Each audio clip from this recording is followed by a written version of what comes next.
একটা কথা জিজ্ঞেস করবো? হুম, কর না। তুই আমাকে এখনো আগের মতো ভালোবাসিস?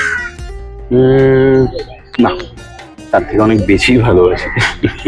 চারিদিকে এত সুন্দর সুন্দর মেয়ে থাকা সত্ত্বেও তুই আমাকে কি দেখে ভালোবাসলি? এত অগোছালো, এত বদমেজাজি একটা মেয়েকে তুই কিভাবে ভালোবাসলি? দেখ, সৌন্দর্যের বর্ণনা এক একজনের কাছে এক এক রকম। আর আমি তো তোর সৌন্দর্যের নয়, আমি তোর মনের প্রেমে পড়েছিলাম।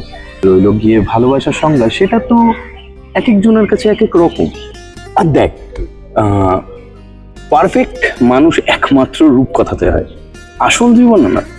আসল জীবনে তুই যদি একটু ঘুরে দেখিস তাহলে দেখবি ওই একটু অগোছালো, একটু বদমেজাজি, একটু মানা, একটু না মানা, এটা নিয়ে চলতে হয়। তো আমার কাছে তুইটাই ভালো, বুঝলি? এবং আমার কাঁধে একটু মাথা দে। কি হয়েছে? তুই আমাকে সারা জীবন এভাবেই ভালোবাসবি তোরে?